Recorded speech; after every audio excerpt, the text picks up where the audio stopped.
Hello friends, welcome back my channel pharma notebook চ্যানেলে আরও একবার স্বাগত জানাচ্ছি। আজকে আমার টপিকস হচ্ছে crude drug. Viewers, crude drug ফার্মাকগনোসির একটা ইম্পর্টেন্ট চ্যাপ্টার। তো আজকে আমার ভিডিওটি পুরোটাই ক্রুড ড্রাগের উপর সাজানো। এটার ডেফিনেশন, ক্লাসিফিকেশন নিয়ে ডিটেলস আলোচনা করব। তো আশা করছি ভিডিওটি সবারই খুব বেনিফিটে আসবে, সবাই খুব উপকৃত হবেন ভিডিওটি দেখে।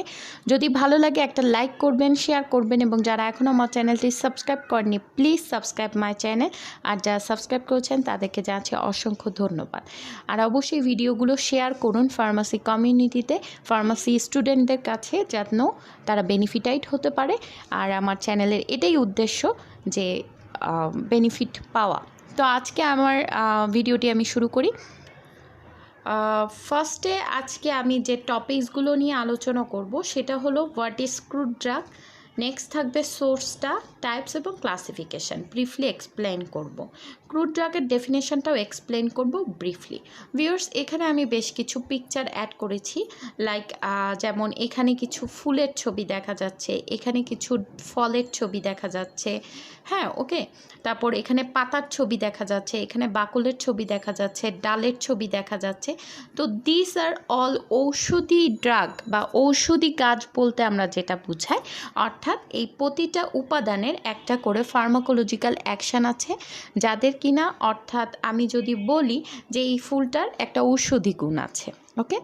সো এই যে ডিরেক্ট আমি গাছ থেকে এই ফুলটা কালেক্ট করে নিয়ে আসলাম, এই বস্তুটাকে আমরা কি বলবো? Crude drug. নাও ফার্স্টেই আমি বলি, প্রিভিয়াস স্লাইডে আমি বললাম যে ক্রুড ড্রাগ মিনস র ড্রাগ, অর্থাৎ যে ম্যাটেরিয়ালটাতে ফার্মাকোলজিক্যাল অ্যাকশান আছে সেই ম্যাটেরিয়ালটাকে ডিরেক্ট কালেক্ট করে নিয়ে আসার পরে উইদাউট মানে সেই ইনগ্রিডিয়েন্টটা অন্য কোনো প্রসেসে যাবার আগ পর্যন্ত সেটাকে আমরা ক্রুড ড্রাগ বলবো। নাও পয়েন্ট ইজ দ্যাট ক্রুড ড্রাগের মধ্যে কিন্তু অ্যাডাল্টারেশনও থাকতে পারে। যেমন ফর এক্সাম্পল, একটা গাছের ফুলে যদি ঔষধি গুণ থাকে, সেই ফুলটা যখন আমি কালেক্ট করে নিয়ে আসব, সেই ফুলের মধ্যে কাঁটা থাকতে পারে, সেই ফুলের মধ্যে রেণু থাকতে মানে পোকামাকড় থাকতে পারে। তো এইগুলোকে আমরা বলছি অ্যাডাল্টারেশন, ওকে। আর এই ফুলটা ডিরেক্ট যে আমি কালেক্ট করে নিয়ে আসলাম তার ফার্মাকোলজিক্যাল অ্যাকশানের উপর ডিপেন্ড করে সেই ফুলটাকে আমরা বলবো ক্রুড ড্রাগ, ওকে। অর্থাৎ ক্রুড ড্রাগ বলতে র ম্যাটেরিয়ালটাকে বোঝাচ্ছে, ডিরেক্ট র মেটেরিয়াল, অর্থাৎ ডিরেক্ট অ্যাক্টিভ ফার্মাসিউটিক্যাল ইনগ্রিডিয়েন্ট। এইটাকে যখন বিভিন্ন প্রসেসের মাধ্যমে আমি কি করব, ডোজেস ফর্মের রূপদান করব এবং সেটাকে যখন মার্কেটে ছাড়বো তখন আমরা তাকে বলবো finished product, okay. So crude drugs are vegetable or animal drugs that contain natural substance that have undergone only the process of collection and drying. অর্থাৎ ক্রুড ড্রাগসগুলো কি? ক্রুড ড্রাগস মূলত ন্যাচারাল সোর্স থেকে যে ড্রাগগুলো আমরা পেয়ে থাকি সেই ড্রাগগুলোকেই আমরা ক্রুড ড্রাগস বলে থাকি। এখন মাথায় একটা চিন্তা করতে হবে যে natural source means what? Natural source means like first of all আমরা প্রথমেই যদি প্রকৃতির দিকে তাকাই তখন ফার্স্টে যেটা আসবে সেটা হচ্ছে আমরা আশেপাশে কি দেখি? গাছপালা। তো সেই গাছপালার থেকে যে ফার্মাকোলজিক্যাল অ্যাকশানযুক্ত যে ড্রাগগুলো আমরা কালেক্ট করি সেই ড্রাগগুলোকে আমরা ক্রুড ড্রাগস বলছি। নেক্সট আমরা কি এলিমেন্ট দেখব, সেটা হচ্ছে অ্যানিমেল, ওকে। অ্যানিমেল মিনস প্রাণী। প্রাণী বলতে বিভিন্ন ধরনের প্রাণী আছে, যেমন সেটা গরু, ছাগল, বাঘ, ভল্লুক, সাপ, এগুলোকে আমরা অ্যানিমেলস বলে থাকি। তো এদের থেকেও কিন্তু অনেক সময় আমরা কি করি? কালেক্ট করি, যেগুলোকে আমরা বায়োটেক প্রোডাক্ট বলে থাকি, ড্রাগ কালেক্ট করি। ফর এক্সাম্পল, সাপের বিষ আমরা কালেক্ট করি। কেন? সাপের বিষ দিয়ে কিন্তু ড্রাগ তৈরি করা হয়। লাইক সাপের বিষের অ্যান্টিডোট তৈরি করার জন্যও কিন্তু বিষের প্রয়োজন। So this kind of drug is called crude drugs, okay. আর এই যে এটা বলতে আমি বুঝাচ্ছি যে ডিরেক্ট ড্রাগটা আমি কালেক্ট করে নিয়ে আসলাম, ওকে।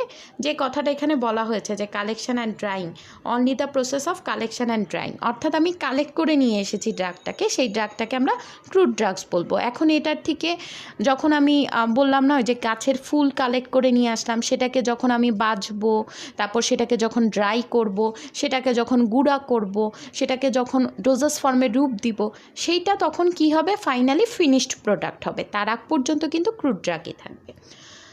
Now, a crude drug is defined as a drug which is naturally occurring unrefined substances derived from organic source as plant, animal, bacteria, organs, or whole organism intended for use in the diagnosis, cure, mitigation, treatment, or prevention of disease in human or other animals. Viewers, crude drug বলতে আমি তো বললাম যে directly আমরা যেটা collect করে নিয়ে আসবো। এখন আমরা কেন এগুলো কালেক্ট করছি, কারণ তার ভিতরে ফার্মাকোলজিক্যাল অ্যাকশন আছে। ফার্মাকোলজিক্যাল অ্যাকশন বলতে যে আমি ফর এক্সাম্পল একটা গাছের থেকে পাতা নিয়ে আসলাম, সেই পাতাটার কি থাকতে হবে, কিছু ফার্মাকোলজিক্যাল অ্যাকশান হতে হবে। লাইক কি হতে পারে, যেমন আমার হয়তো বা হাত কেটে গেছে, তো আমি একটা পাতা ছিঁড়ে নিয়ে এসে সেই পাতাটার রস লাগালাম, দেখা যাচ্ছে যে রক্ত পড়া বন্ধ হয়ে গেল। তো this is called pharmacological action. তো এই টাইপের ইফেক্ট যে সকল গাছের পাতা, ফুল, ফল, বাকল, ডালপালা যাতেই থাকবে সেটাকেই আমরা কি বলবো, ঔষধি গাছ বা এবং সেই ড্রাগটাকে আমরা যখন কালেক্ট করে নিয়ে আসবো ডিরেক্টলি, সেটাকে আমরা ক্রুড ড্রাগস বলবো। Okay, now goes for second point, source যে পয়েন্টটা, সোর্স প্রিভিয়াস স্লাইডেই আসলে পুরোটা কভার হয়ে গেছে। They may be obtain from vegetable, animal and minerals, and finally the most important natural source of drugs are higher plants, microbes, animals, marine organism. মূলত crude ড্রাগগুলো হচ্ছে প্রকৃতি থেকে অর্থাৎ ন্যাচারাল সোর্স থেকে যে ড্রাগগুলো আমরা কালেক্ট করি সেগুলোকে আমরা ক্রুড ড্রাগস বলে থাকি। ন্যাচারাল সোর্স আমি প্রিভিয়াস স্লাইডে ডিটেলস বলেছি, সো এখন আর বাড়াচ্ছি না। নেক্সটে আমি চলে যাব এই ক্রুড ড্রাগের যে এই যে ন্যাচারাল সোর্স থেকে যে আমি ড্রাগটা কালেক্ট করছি সেটাকে কালেকশনের উপর ডিপেন্ড করে এই ড্রাগ সোর্সটাকে আমরা দুই ভাগে ভাগ করি। Number 1 is organized drug and number 2 is unorganized drug. Now, organized drugs consist of the cellular organization in the form of anatomical features. These are mostly the crude drugs from plant sources. Almost all of the morphological plant parts or the entire plant itself can be called as an organized drug. Viewers, organized drug bolte amra ki bujhate jacchi. Organized drug means যে plant source থেকে আমি যখন ড্রাগটা collect করব সেই ড্রাগটাকে যে উদ্ভিদের যে sell অর্থাৎ কোষ রিলেটেড যে অংশগুলো পার্টসগুলো থাকবে সেই পার্টসগুলোকে আমরা বা সেই ড্রাগগুলোকে আমরা অর্গানাইজড ড্রাগ বলবো। ওকে, যেমন এখানে বলা হয়েছে যে এদের আবার আমরা দুইটা ভাগে ভাগ করেছি, একটা হলো ওভারগ্রাউন্ড অর্গানস আর একটা হলো আন্ডারগ্রাউন্ড অর্গানস। ওভারগ্রাউন্ড বলতে মাটির উপরে যেগুলো থাকে, like herbs, fruits, birds etcetera. Herb বলতে পাতা, ওকে, ফ্রুট বলতে ফল, বার্ড বলতে বাকল, এগুলো মাটির উপরে থাকে। আর সেকেন্ডলি আন্ডারগ্রাউন্ড অর্গান কোনগুলো, রুটস, রাইজোমস, বাল্বস এক্সেট্রা, অর্থাৎ উদ্ভিদের নিচের অংশে যে শিকড় থাকে, তারপর রাইজোম থাকে, তারপর বাল্বস থাকে, সেগুলো থেকে শিকড়ের রস দিয়ে যে ওষুধ তৈরি করা হয় সেগুলোকে আমরা বলে থাকি আন্ডারগ্রাউন্ড অর্গানস। আর অর্গানাইজড ড্রাগটা মূলত সম্পূর্ণ উদ্ভিদ সোর্স থেকে যে মানে ড্রাগটা আমরা কালেক্ট করব সেইটাকে বুঝাবে, অর্থাৎ উদ্ভিদের পুরো সেল অংশ, সেল রিলেটেড যে অংশটা থাকবে, লাইক ডাল, পাতা, ফল, মূল, এগুলোকে আমরা বলবো অর্গানাইজড ড্রাগ। এবার চলে যাচ্ছি আনঅর্গানাইজড ড্রাগে। আর অর্গানাইজড ড্রাগটা কি? Unorganized crude drugs are a diverse group of solid and liquid material which do not consist of parts of plants and are obtained from natural sources by a variety of extraction procedures. That mean unorganised drug বলতে liquid যে solid এবং liquid যে ম্যাটেরিয়ালসগুলো আছে সেইগুলোকে বোঝায়, অর্থাৎ প্লান্টের পার্টকে বোঝায় না, যেমন পাতা, ফল, এগুলোকে বোঝায় না। এগুলোর থেকে এক্সট্র্যাক্ট করা, অর্থাৎ যেমন লাইক এটার যে মিশ্রিত রস থাকবে, সেই লিকুইড অংশটা থাকবে, সেই ড্রাগগুলোকে আমরা বলবো আনঅর্গানাইজড ড্রাগ। এক্সাম্পল কি? Juices, glycosides, volatile oil, fixed oil etcetera. এগুলোকে কি করা হয়? স্পেশাল অর্ডারে এক্সট্র্যাক্ট করা হয় উদ্ভিদের প্লান্ট পার্টসের থেকে, অর্থাৎ উদ্ভিদের দেহের অংশ থেকে এগুলোকে নিঃসরণ করা হয়, রস নিঃসৃত করা হয়, এক্সট্র্যাক্ট করে বের করা হয়, ফলের থেকে জুস বের করা হয়, ফুল থেকে জুস বের করা হয়। So this are liquid and solid part of plant, but they are no whole part. Okay, এটা কিন্তু পুরো পাতাটাকেই আমরা আনঅর্গানাইজড ড্রাগ বলবো না। যখন পাতার রস ইউজ করব সেটাকে আমরা আনঅর্গানাইজড ড্রাগ বলবো, যখন পাতাটাকে ইউজ করব তখন সেটাকে অর্গানাইজড ড্রাগ বলবো। Now, classification of crude drugs. Alphabetical classification. It is the simplest way of classification. Crude drugs are arranged in alphabetical order of their botanical names, common names, local names. So that mean এই ক্লাসিফিকেশনটা খুবই simple way, নামটা থেকে বোঝা যাচ্ছে alphabetical অর্ডারে যে ক্লাসিফাইটা করা হয় সেটাকে আমরা অ্যালফাবেটিক্যাল ক্লাসিফিকেশন বলছি। একটু যদি ভেঙে বলা যায় সেটা হচ্ছে, আমরা কিন্তু জানি যে ক্রুড ড্রাগস হচ্ছে ন্যাচারাল সোর্স থেকে যে ড্রাগগুলো কালেক্ট করা হয় সেটাকে আমরা ক্রুড ড্রাগ বলে থাকি। সো ন্যাচারাল সোর্স বলতে আমরা বুঝি সেটা হচ্ছে উদ্ভিদ, প্রধান সোর্স ন্যাচারাল সোর্স যদি আমি বলি উদ্ভিদ, অ্যানিম্যাল। সো এই যে উদ্ভিদের থেকে আমি যে ড্রাগটা কালেক্ট করছি সেই উদ্ভিদের একটা নাম আছে, সেটা হতে পারে বোটানিক্যাল নাম বা সায়েন্টিফিক নাম, বা যে এরিয়াতে ড্রাগ মানে গাছটা হচ্ছে সেই এরিয়ার মানুষজন তাকে একটা কমন নামে ডাকতে পারে। তো সেই নামের ভিত্তিতে তাকে যে ক্লাসিফাই করা হয়, যেমন ফর এক্সাম্পল এখানে অ্যাকাশিয়া আমি এখানে উল্লেখ করেছি, অ্যাকাশিয়াটাকে যদি আমি অ্যালফাবেটিক্যাল অর্ডারে ক্লাসিফাই করি সেক্ষেত্রে বলবো গ্রুপ এর আন্ডারে, অর্থাৎ এর আন্ডারে। কেন? অ্যাকাশিয়ার ফার্স্ট অক্ষর হচ্ছে এ। So this is called alphabetical classification. Now goes for second option. Second option is called morphological classification. In this system, the drugs are arranged according to the morphological extant characters of the plants and animal parts. Example, leaves, roots, stem, etc. That mean morphologically যদি যে ক্লাসিফাইটা কি, morphological ক্লাসিফাইটা হচ্ছে যে গাছের উদ্ভিদের কোন পার্টসটা use করা হচ্ছে সেটার ভিত্তিতে অ্যারেঞ্জ করা। অর্থাৎ যেমন আমি এখানে একটা এক্সাম্পল অ্যাড করেছি, সেন্ট্রিলা অ্যাসিয়াটিক, এটা একটা সায়েন্টিফিক নেম।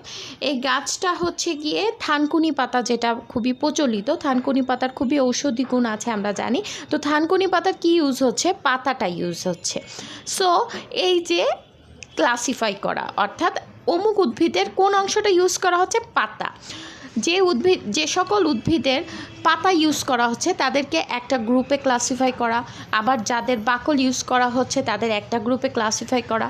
এবং এমন অনেক গাছ আছে যেটা গুল্ম জাতীয় গাছ বলে বা লতানো গাছ, যার হয়তো বা সবটুকু অংশই ঔষধি গুণে ভরা।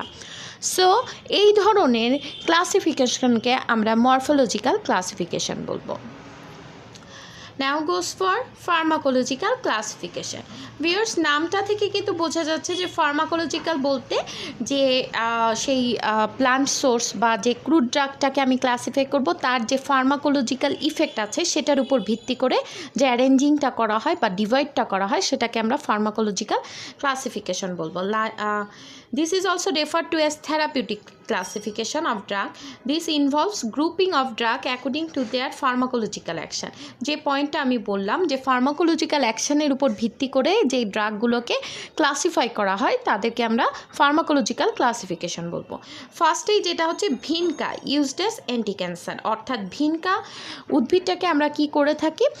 অ্যান্টি ক্যান্সার ড্রাগ হিসেবে ইউজ করে থাকি। সো এটা অ্যান্টি ক্যান্সার ক্লাসিফিকেশনে ডিভাইড হবে। সেকেন্ডলি যাব ডিজিটালিসটা খুবই কমন একটা উদ্ভিদ বা crude drug, name of crude drug, used as cardiotonic হিসেবে এটা খুবই ভালো কাজ করে এবং এটাকে কার্ডিওটনিক ক্লাসিফাই করা হয়। তো এই যে ক্লাসিফিকেশনটা করলাম সেটা ডিপেন্ড করলো তার ফার্মাকোলজিক্যাল অ্যাকশানের উপর, অর্থাৎ ভিনকা প্লান্ট থেকে আমরা অ্যান্টি ক্যান্সার ইফেক্ট পাই, তাই তাকে আমরা অ্যান্টি ক্যান্সার ড্রাগ বলছি।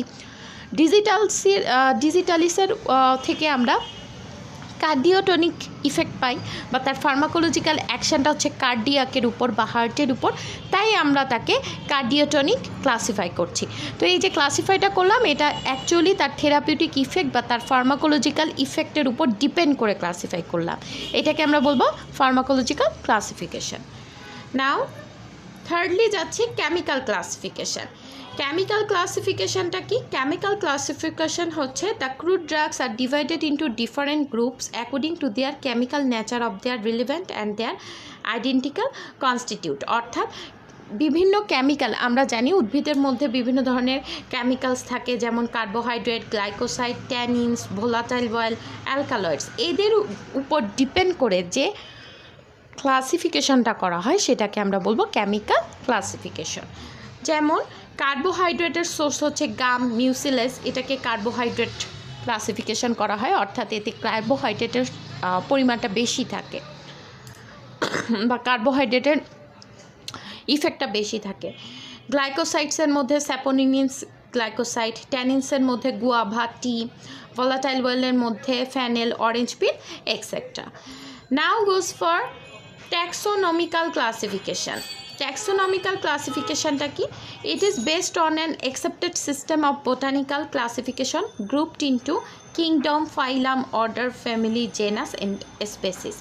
ট্যাক্সোনমিক্যাল ক্লাসিফিকেশনটা পুরোপুরি ডিপেন্ড করছে যে সায়েন্টিফিকভাবে আমরা জানি উদ্ভিদকে ক্লাসিফাই করা হয় তার জাত কী, তার বর্গ কী, তার গোত্র কী। এই যেগুলোর নাম আমি এখানে বললাম, কিংডম, ফাইলাম, অর্ডার, ফ্যামিলি, এই যে ডিভাইডেশন পুরো সায়েন্টিফিক ওয়েতে যে ড্রাগগুলোকে করা হয় সেটা হচ্ছে ট্যাক্সোনমিক্যাল ক্লাসিফিকেশন। অনেকটা বলা যায় যে সায়েন্টিফিক যে ড্রাগগুলো, যে উদ্ভিদগুলোকে অ্যানালাইসিস করে already scientific name, family, kingdom, order উৎপন্ন হয়ে গিয়েছে, সেইটার উপর বেসিসে যে ক্লাসিফাইটা করা হয় সেটাকে আমরা ট্যাক্সোনমিক্যাল ক্লাসিফিকেশন বলবো।